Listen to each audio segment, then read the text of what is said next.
Prasad hospital இன்னைக்கு வந்துட்டு proud to launch the Elca laser angioplasty system. இது என்னன்னு பாத்தீங்கன்னா லேசர் மூலமா வந்துட்டு நம்ம அந்த கிளாட்டை கரைச்சு ஸ்டென்ட் வைக்கிறது. இந்த டெக்னாலஜி வந்துட்டு நம்ம வாங்கியிருக்கோம். இதை பத்தி டாக்டர் அரவிந்த் வந்து இன்னும் கொஞ்சம் டீட்டெயிலா சொல்லுவாரு. Good afternoon everyone. Thanks for the press. Thank you. இன்னைக்கு நம்ம வந்து எல்கா லேசர் சிஸ்டம்ன்றது வந்து இன்ட்ரடியூஸ் பண்றோம். இந்த லேசர் சிஸ்டம்ன்றது வந்து ஆஞ்சியோபிளாஸ்டியில ஒரு வகையான ஒரு அத்தெரெக்டமி டிவைஸ். அத்தெரெக்டமி டிவைஸ்னா என்ன அப்படின்னு பார்த்தோம்னா, நமக்கு இருக்கிற பிளாக்ஸை ரிமூவ் பண்றதுக்காக யூஸ் பண்றது தான் அத்தெரெக்டமி டிவைஸ். இது மூலமா வந்து நம்ம ஒரு ஹார்டான பிளாக்ஸ் ஸ்டென்ட்டுக்குள்ள ஆல்ரெடி வந்து இந்த பிளாக்ஸ் வந்து ரிமூவ் பண்ணலாம். பைபாஸ் கிராஃப்ட்குள்ள வந்து இருக்கிற பிளாக்கேஜஸை ரிமூவ் பண்றதுக்கு ஹெல்ப்ஃபுல்லா இருக்கும். ஹார்ட் அட்டாக்ஸ் வரும்போது ரத்த கட்டிகள் இருந்துச்சுன்னா அந்த ரத்த கட்டிகளை வேப்பரைஸ் பண்ணி எடுக்கிறதுக்கு ரொம்ப யூஸ்ஃபுல்லான டெக்னாலஜியா இருக்கும். இது மூலமா வந்து பெட்டரான ஸ்டென்ட் எக்ஸ்பான்ஷன் கிடைக்கும். நல்ல ஸ்டென்ட் எக்ஸ்பான்ஷன் கிடைச்சுன்னா லாங் டேர்ம் ரிசல்ட்ஸ் வந்து நமக்கு ரொம்ப ரொம்ப பெட்டரா இருக்கும்.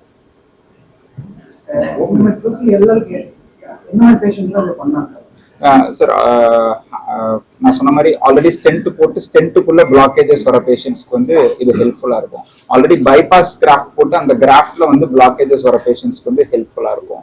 நல்லா ஃபைப்ரஸ் டிஷ்யூஸ்ன்னு சொல்லுவோம். இப்போ நம்ம ஒரு பிளாக்ன்றது வந்து ரொம்ப சாஃப்டா இருக்கலாம், இல்லைன்னா கொஞ்சம் நாட்கள் ஆச்சுன்னா அது ஃபைப்ரஸ் ஆயிரும். அந்த மாதிரி ஃபைப்ரஸ் டிஷ்யூஸை பிரேக் பண்றதுக்கு வந்து ரொம்ப ஹெல்ப்ஃபுல்லா இருக்கும். இந்த பிளாக்ஸ் எல்லாம் எங்க உருவாகும் அப்படின்னு பாத்தீங்கன்னா, இது எதுவுமே ஒரு குட்டி பிசிக்ஸ் இருக்கு. எங்கெங்கெல்லாம் நமக்கு பிரான்ச்சஸ் ஆஃப் பிரியுதோ, பைஃபர்கேஷன்ஸ் ஆஃப் பிரியுதோ, அந்த ஆரிஜின்ஸ்ல தான் வந்துட்டு இது ப்ராப்ளமா வரும். ஸோ அது மாதிரி ஆஸ்டியம்ல இருக்கிற அந்த ஆரிஜின்ல இருக்கிற டிசீசஸ் வந்து ட்ரீட் பண்றதுக்கு வந்து ரொம்ப ரொம்ப ஹெல்ப்ஃபுல்லா இருக்கும். கிரானிக் டோட்டல் அக்ளூஷன்ஸ் சொல்லுவோம். ரொம்ப நாட்களா 100% பிளாக் ஆயிருக்கிற வெசல்ஸ், அந்த வெசல் பிளாக்கேஜஸ் ஓபன் பண்ணும்போது ஆர் சம்டைம்ஸ் ரொம்ப கால்சிஃபைடான லீஷன்ஸ் இருக்கும். அங்கெல்லாம் வந்து இப்போ நம்ம இந்த வயர்ன்றது எடுத்துட்டு போறோம், அதுக்கு மேல நம்மளால பலூனோ வேற எதையுமே பலூன் எடுத்துட்டு போனா தான் நாங்க எக்ஸ்பேண்ட் பண்ண முடியும். பலூனே அந்த இடத்துக்குள்ள போல ரொம்ப டைட்டா இருக்கு, ரொம்ப ஹார்டா இருக்குன்னா அந்த மாதிரி இடங்கள்ல வந்து லேசர் மட்டும்தான் வந்து will be able to help. நமக்கான ஒரு பாதையை கிரியேட் பண்ணி கொடுக்கும். அந்த பாதையில போய் நம்ம போய் ஸ்டென்ட் பண்ணிட்டு வர மாதிரி இருக்கும். சார், கண்டிப்பா பயம் கிடையாது சார். அது வந்து ஒரு எக்ஸ்பீரியன்ஸ்டான சேஃப் ஹேண்ட்ஸ்ல பண்ணும்போது வந்து டெஃபினட்டா வந்து எந்த ஒரு பயமும் கிடையாது.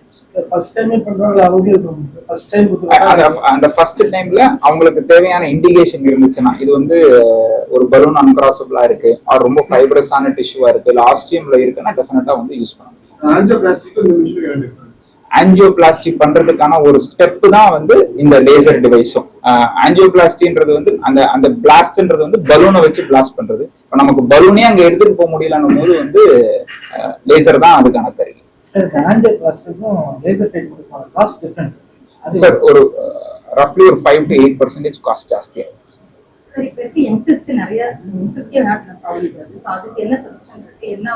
இல்ல, முதல்ல வந்து பிரிவென்ஷன் தான்.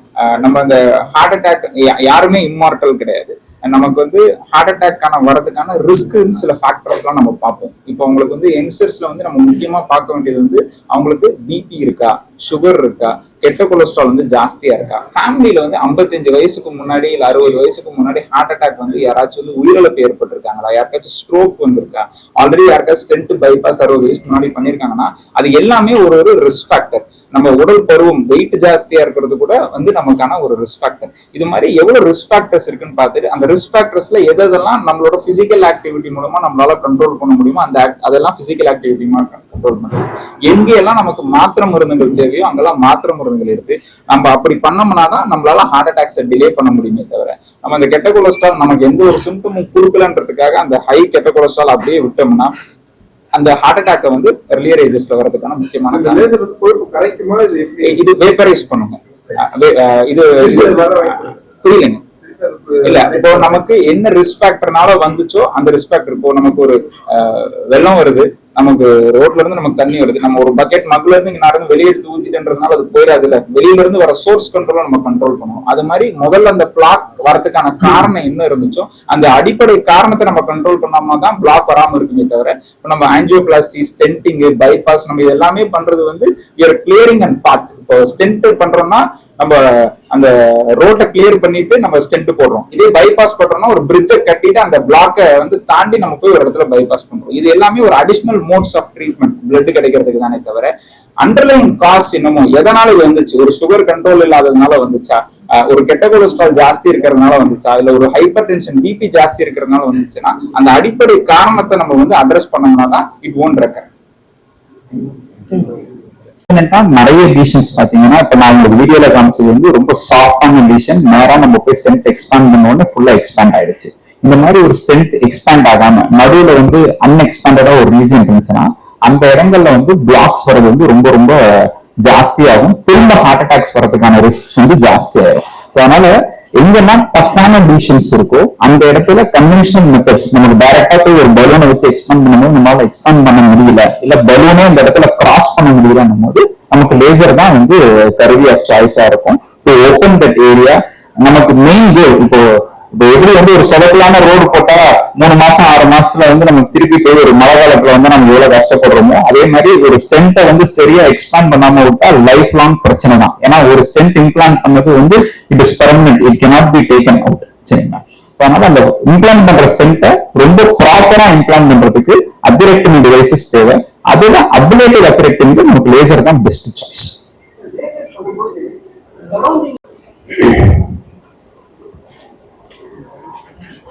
அனைவருக்கும் வணக்கம். ஊடக நண்பர்கள், பத்திரிகை நண்பர்கள் அனைவருக்கும் முக்கியமானவர்கள். மூலியமாக இது நிறைய பேர் சேரும். இந்த வித்தியாசமான புதுசா வாங்க போற அந்த மிஷின் வந்து இது வந்து இங்க இருக்கிற வந்து ஒரு மாடல்ல மிஷின் இங்க கொண்டு வர முடியாது. அதனால இந்த மாடல் மட்டும் வச்சிருக்காங்க. இந்த மிஷின் வந்து பிரசாந்த் ஹாஸ்பிட்டலுக்கு வந்துருச்சா? வந்துருச்சு. அந்த வேப்பல இருக்கு. பிரசாந்த் ஹாஸ்பிட்டல் வந்து ஒரு இப்போ கொஞ்ச காலமா, அதாவது ஒரு 6-7 வருஷமா வந்து டே பை டே நான் வந்து இதை பத்தி அதிகமா கேள்விப்படுறேன். பிரசாந்த் ஹாஸ்பிட்டல் வந்து நல்ல ஹை லெவலுக்கு வந்துட்டு இருக்கு. அப்போலோ ஹாஸ்பிட்டலுக்கு ஈக்குவலா வரணும் அப்படின்றது என்னுடைய எண்ணம். ஏன்னா இந்த பிரசாந்த் ஹாஸ்பிட்டல்ல வந்து 2 பேரும் நம்ம வந்து காப்பாற்றி அமைச்சிருந்தாங்க. ஐஸ்வர்யா ஒர்க் பண்ணிட்டு 2 பேரும் வந்திருந்தேன். ஐஸ்வர்யான்றது என்னுடைய தங்கச்சி மகள். ஸோ அவங்க ஒர்க் பண்ணும்போது இங்க நல்ல ஃபெசிலிட்டிஸ் இருக்கு, இங்க வந்து பாருங்க அப்படின்னு சொல்லிட்டு அப்போதான் பார்த்துட்டு இருந்தோம் அம்மாவுக்கு. அப்போ வந்து பிரசாந்த் ஹாஸ்பிட்டல் வந்து 2 பேரும் வந்திருக்காங்க. ஸோ 2 பேரும் நல்லபடியாக திரும்பி வந்திருக்காங்க. ஸோ ராசியான ஹாஸ்பிட்டல் வேற. இப்போ அந்த பிரசாந்த் ஹாஸ்பிட்டல் வந்து மிஸ்டர் அரவிந்த், டாக்டர் அரவிந்த் வந்திருக்காரு. நான் இங்க வர்றதுக்கு முக்கியமான காரணமே அஜய் தான். அரவிந்த், டாக்டர் அரவிந்த் துர்வாசன் தான் நாங்கள் வந்து அஜய்னு கூப்பிடுவோம். நாங்க வீட்டுல இருக்கோம். என்னுடைய மாப்பிள்ளை அவருடைய ஒய்ஃப், அவரோட மகளை வந்து இந்த ஸ்கின் ஸ்பெஷலிஸ்டா இருக்காங்க. அருமூரான்னு அண்ணா நகர்ல ஆரம்பிச்சாங்க. அதுக்கப்புறமா டிடிவி ரோடு கட்டிங் ஆரம்பிச்சிருக்காங்க. இப்போ வேளச்சேரியில் ஆரம்பிச்சிருக்காங்க. ஸோ அவங்க நல்லா பண்றாங்க. அதெல்லாம் செஞ்சு கொடுத்தது அவருடைய ஹஸ்பண்ட், என்னுடைய மகன் மாப்பிள்ளை தான், அரவிந்த் தான். அது அவர் இப்போ ஒய்ஃபுக்காக தனியாக ஸ்கின் தனியாக பண்ணாலும் இவருடைய டிபார்ட்மெண்ட் வந்து ஹார்ட். அதுக்காக எம்பிபிஎஸ் முடிச்சுட்டு மேல படிச்சு எத்தனையோ எப்ப பார்த்தாலும் படிச்சுட்டே இருப்பாரு. அது மாதிரி படிச்சு இன்னைக்கு வந்து ஹார்ட் ஸ்பெஷலிஸ்டா இருக்காரு சென்னையில. ரொம்ப பெருமையா இருக்கு நாட்டில் நடக்கும்போது. அது இந்த மாதிரி பிரசாந்த் ஹாஸ்பிட்டல் இருக்கிறவங்க எல்லாம் வந்து அவரை வந்து சீஃப் மாதிரி அவரை ட்ரீட் பண்றது வந்து ரொம்ப ப்ரௌடா ஃபீல் பண்றேன். இன்னும் நீங்க பெரிய லெவலுக்கு போறோம். அதுவும் இந்த மாதிரி ஒரு மிஷன் வந்து தமிழ்நாட்டுக்கு 2வது செகண்ட் மிஷனும், சென்னையில செகண்ட், அப்போல இருக்கு இது செகண்ட். ஸோ பிரசாந்த் ஹாஸ்பிட்டலுக்கு இந்த மாதிரி ஒரு காஸ்ட்லியான மிஷின் வரும்போது அது இவருடைய பிரசாந்த் ஹாஸ்பிட்டலை பற்றி உங்களுக்கு எல்லாருக்கும் தெரிஞ்சிருக்கும். ஸோ ஒரு உயிரை காப்பாற்றுறதுக்கு மிக மிக அவசியமான ஒரு ஹார்ட் பேஷண்ட்டுக்கு மிக முக்கியமான ஒரு மிஷின் அது வந்திருக்கு. ஸோ நிறைய ரோபோ இருக்குன்னு சொல்லி சொன்னாங்க. ஸோ அதெல்லாம் பற்றியெல்லாம் எனக்கு இப்போ இங்க இருக்கிற மாப்பிள்ளை எல்லாருமே வந்து சயின்டிஃபிக்கா நிறைய மெடிக்கல் டேர்ம்ஸ்ல நிறைய பேசுறாங்க. அது மாதிரிலாம் எனக்கு பேச தெரியாது. டைரக்டோரியல் டேர்ம்ஸ் கொஞ்சம் பேசுவேன். சினிமா பேசுவேன். மற்றபடி எனக்கு வந்து எந்த ஒரு ஆரம்பிச்சாலும் இந்த மிஷின்னால வந்து நிறைய பேர் நல்லா பொழைச்சு வரணும், நிறைய பேரை காப்பாற்றணும். இந்த மிஷின் அப்படிங்கிறது நம்ம லான்ச் பண்ண போற மிஷின் வந்து நிறைய பேரை காப்பாற்றணும்ட்டு நான் வரும்போது சாமி கும்பிட்டு வந்தேன். நான் ஒரு சென்டிமெண்டலான டைப்பு, எல்லாத்துலயுமே ஒரு சென்டிமெண்ட் பார்ப்பேன். சினிமாவில் மட்டும் இல்லை, சினிமாவில் நிறைய பேர் சென்டிமெண்ட் பார்க்காதவங்களும் இருக்காங்க, பார்க்கறவங்களும் இருக்காங்க. எல்லாருமே ஜெயிச்சுக்கிட்டு இருக்காங்க. அதனால நமக்கு ஒரு சாட்டிஸ்பாக்சன். என்னதான் நம்ம ஹாஸ்பிட்டலுக்கு போனா கூட அங்க வந்து எல்லாத்தையும் மீறி சாமி கும்பிட்டுட்டு போவாங்க. வீட்டுல சாமி கும்பிடுறாங்க, நம்பிக்கை இருக்காங்க. இது எல்லாமே மீறி இது வந்து நம்ம வந்து கடவுள் காப்பாற்றுறாரு ஒரு நம்பிக்கை இருக்கும். அந்த நம்பிக்கை அந்த மிஷின் சயின்டிபிக்கா என்ன டெவலப் பண்றாங்க எல்லாத்தையும் மீறி ஒரு சக்தி. அவருதான் சீஃப் சயின்டிஸ்ட் கடவுள். அந்த ஒரு சென்டிமெண்டா ஃபீல் பண்ணி தான் நான் இன்னைக்கு சாமி கும்பிட்டு தான் வந்து நான் ஆக்சுவலா வந்து இந்த மிஷின் இன்னைக்கு லான்ச் பண்ண போற மிஷின் மூலியமா நிறைய பேரை வந்து உயிர் காப்பாற்றணும் அப்படின்றது தான் நம்மளோட எண்ணமா இருந்தது. அதுதான் வேண்டிட்டு இருந்தேன். அது மாதிரி ஒரு சில சென்டிமெண்ட் காட்டலாம். ஃபார் எக்ஸாம்பிள், இன்னைக்கு நான் முதல்ல ட்ரெஸ் பண்ணும்போது ஒரு பிளாக் பேண்ட்டும் ஒரு கிரே ஷர்ட்டும் போட்டேன். போட்டு பார்த்துட்டு வச்சு ஒரு நல்ல விஷயத்துக்கு போறேன். அப்போ பிளாக் பேண்ட் தான் ஜீன்ஸ் சொல்லிட்டு பிளாக் கட்டிட்டு ப்ளூ போட்டு மேல பாருங்க பச்சை ஷர்ட்டை போட்டு. சரி, பச்சை வந்து green signal for everything go ahead அப்படின்ற மாதிரி இருக்கும். ஸோ அதனாலதான் இந்த சென்டிமெண்ட் இருக்கு. அது கொஞ்சம் லூஸாக இருக்கும். பட் நம்ம யாரையும் லூஸ் பண்ணிக்க கூடாது அப்படிங்கிறது தான் ரொம்ப முக்கியம்.